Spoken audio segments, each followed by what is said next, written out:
As mourners from Buffalo to Uvalde, Texas, grapple with mass shootings that took their loved ones, the NRA is holding its annual convention this weekend in Houston. CBS's Robert Costa is outside the convention center. Bob, the headliner, of course, is former President Donald Trump, who spoke yesterday defending gun rights and calling for targeting schools. Many attendees there support the former president, but in your conversations, is his base shifting at all? Talking to attendee after attendee, it's clear they still very much embrace the former president, but they're also eyeing their options for the upcoming 2024 presidential race, along with the Trump 2024 hats we saw. We also saw T-shirts with Governor Ron DeSantis and Texas Republican Senator Ted Cruz. Bob, now what does this weekend tell us about the debate over gun reform that will play out back in Washington? The gun talks are beginning in Washington. Some Democrats are talking with some Republican senators, but the activists here at the NRA, they don't want to see anything change. They want to continue to hold their hardline position on firearms, and they're telling Republicans to hold the line.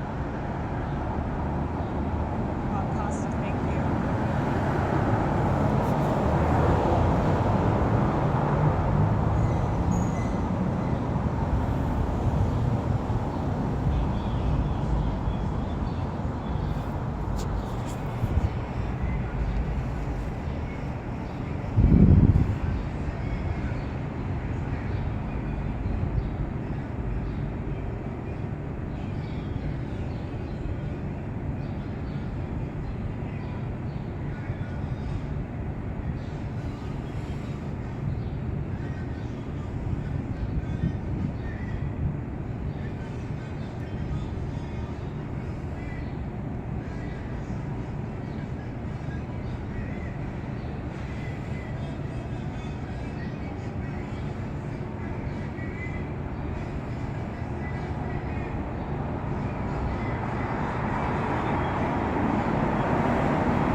Shalom. Give all praise Yahweh Shem Yahshua Shem Rakagadash. Divine us to the elders and apostles for the edification and knowledge. And Tawadi Yahweh Shem Yahshua put in the spirit of the elders and apostles regarding the knowledge, the truth and knowledge. Call Yahweh Shem Yahshua Shem Rakagadash. Give all praise Yahweh Shem Yahshua Shem Rakagadash. It relates to video of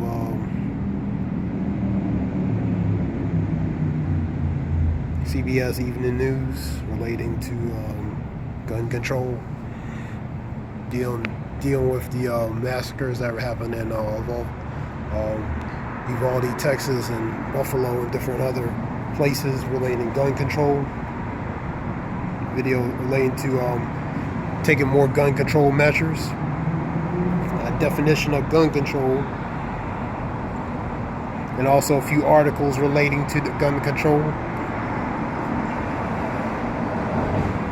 Gun control meaning basically regulation of sales of use of firearms, man.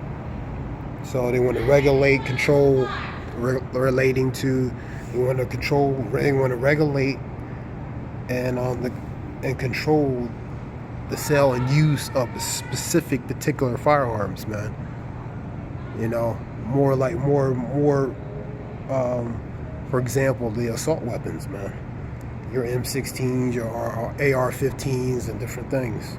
Your assault weapons. And really control who gets in the hands of certain individuals, man. Now, many are going to have that division. I'm going to go into Matthews 12, relating to the divide relating to that, because the Second Amendment, you have gun advocates relating to their rifles and their guns, and they don't want the government to try to control with of their firearms, man. So they're funny about their firearms. They take that seriously.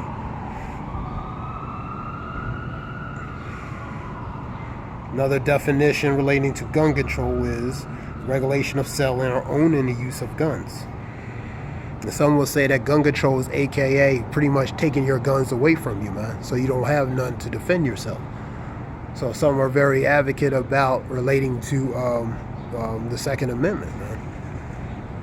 Especially certain groups and groups of people who are very pro gun rights, man.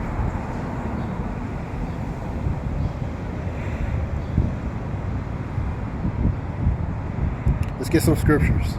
Shalak. Matthews 12. Shalak, not Matthews 12.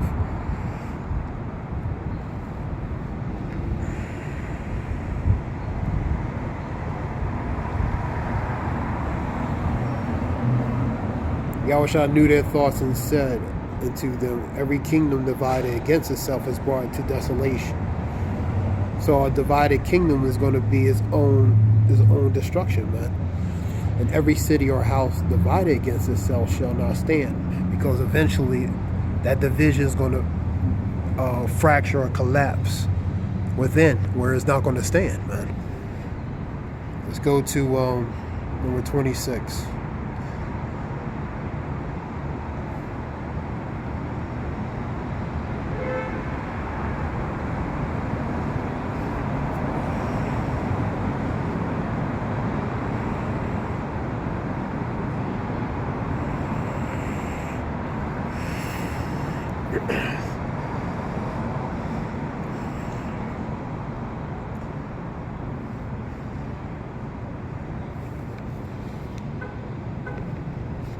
Number 26, Shalak. If Satan cast out Satan, he's divided against himself. How shall then his kingdom stand? So if Satan is divided, that's the one in power, the carnal counterpart on earth. If he's divided against one another, I want to get Isaiah 19:2 as well.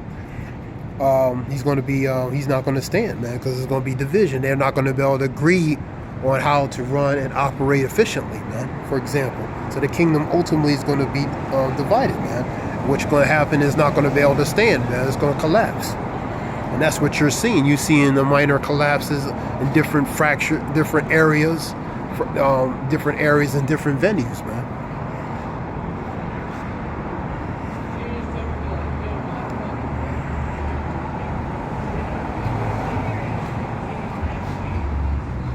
Let me get Isaiah real quick. Isaiah 19:2.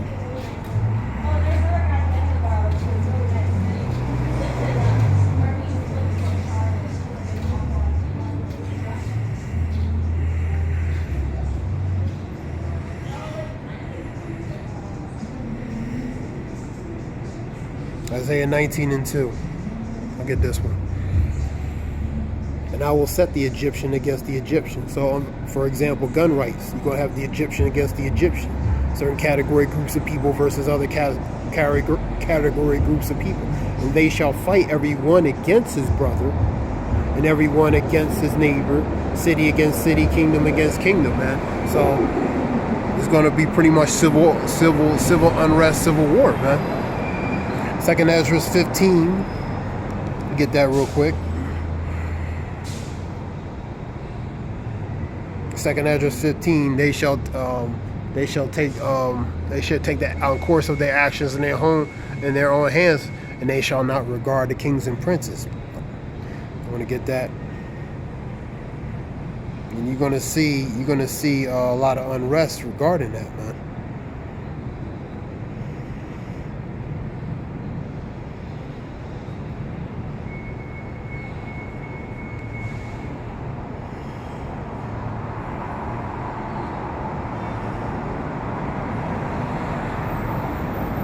For there shall be sedition among men, invading one another. They shall not regard their kings nor princes. So it's not going to be respect for the princes or the ones in position of power. In the course of their actions, that course is the road that they take to pursue and stand for what they believe, man. For example, the social, economical, or different things these people are going to pretty much protest over, man. In the course of their action shall stand in their power. So they're going to take the power back in their hands, and they're not going to regard the kings and princes. You're going to have sedition, mutiny, uprising, violent uprising of the people, man, over, for example, gun rights, man. Especially if they come take the guns, man. Because AKA gun control is really AKA take your guns, man. And they don't want you to have certain assault weapons. So that gun control is controlling what kind of weapons they're going to do regulation to what's going to be sold, man. Particularly the high power velocity weapons, man.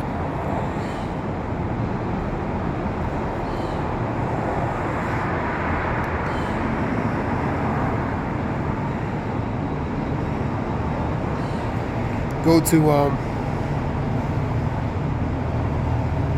Mark 3:24. And if a kingdom be divided against itself, that kingdom cannot stand. So that kingdom is not going to stand if it's divided. And if a house be divided against itself, that house cannot stand. So that kingdom, the house, will not. If it's divided, it cannot stand, man. And if Satan rise up against himself and be divided, he cannot stand but have an end. So his end is ultimately him collapsing, man. His power structure collapsing, man.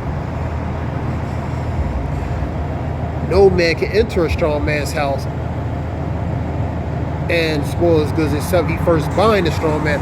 So you gotta contain that strong man, man. You gotta neutralize that strong man for you to take his goods, man, and spoil his house.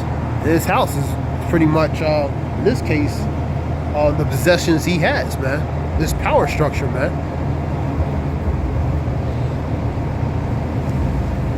Go to, it's going to be a short lesson, not long. Something quick.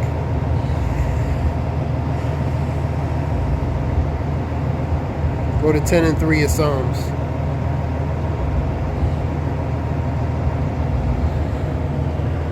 For the wicked boast of his heart's desires. His heart desires, it relates to his mind. He disappointed in Job 5:12. He disappointed the crafty where they can't perform their enterprise, man.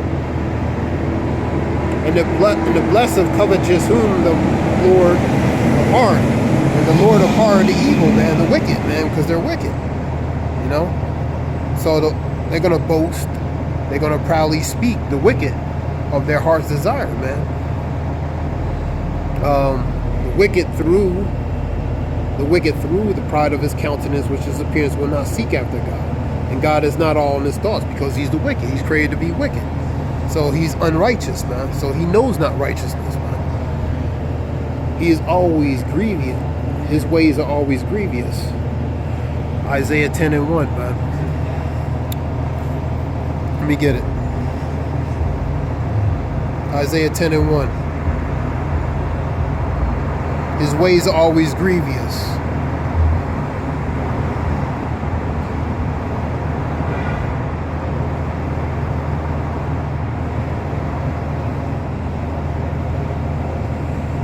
His ways are always grievous. This example of it. Woe unto them that decree unrighteous decrees and write grievousness which they prescribe. So the laws, the doctrines of laws, policies, some are grievous to specifically certain people, man, or most people, man. So his ways are going to be grievous, man. And turn aside the needy from judgment, and take away the right from the poor of my people and the widows, that they may be their prey, man. So they're going to take the rights of the widows and the fatherless, which are the Lord's people, man. We'll read that again. Turn aside the needy from judgment, and to take away the right from the poor of my people, that widows may be their prey, and that they may rob the fatherless. Let's go back to Psalms real quick. So that's what they have done. Rob the fatherless, the poor, man, the righteous, man, the just, man, through their unrighteous decrees. So their ways are grievous, man.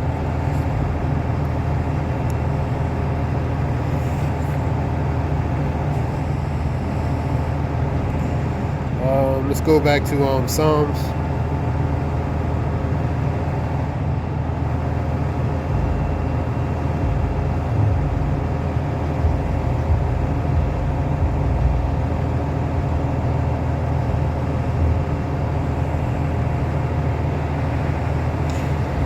Psalms 10 and 5. His ways are always grievous. Thy judgments are far above out of his sight. Relating to the Lord's judgments, man. Related to righteousness. So these things are far above out his sight. As for all his enemies, he puffeth at them.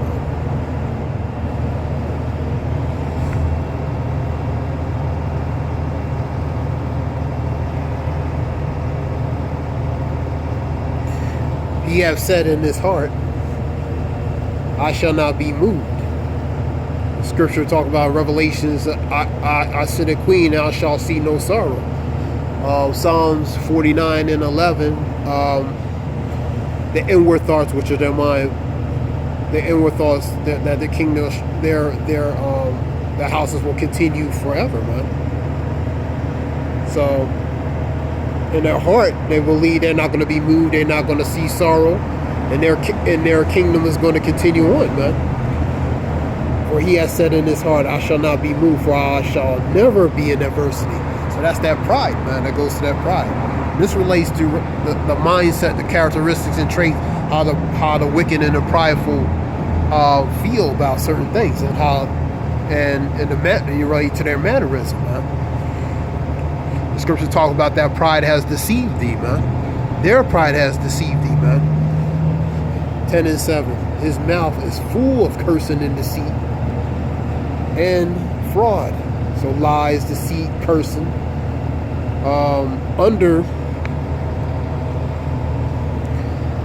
His mouth is full of cursing and deceit and fraud under his tongue. His mischief and vanity. So scripture talk about from thy womb he was estranged from thy womb, man. So he was a certain manner from the beginning, man.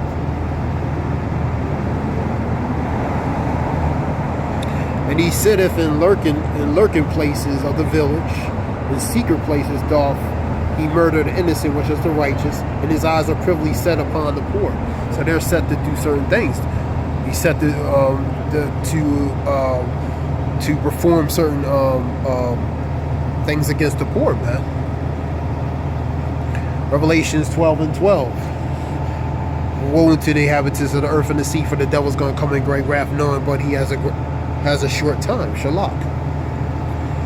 So and going with them lurking places in secret places, because the council have the wicked. They have counsel in secret, man.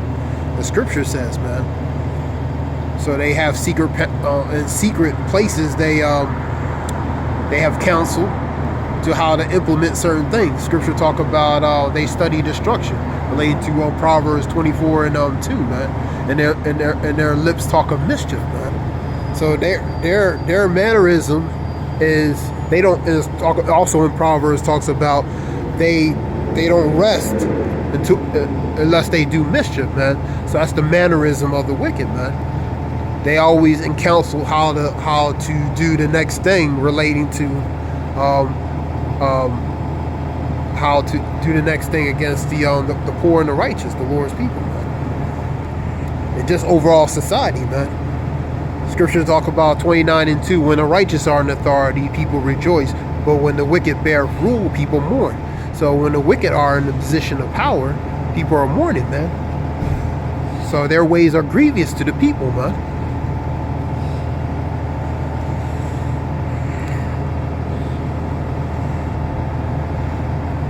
This is something short, Shalakia. Hope it helps in some way relating to this video. Give all praise Yahweh Bashim Yosha Bashim Rakakada Shalom. Thanks.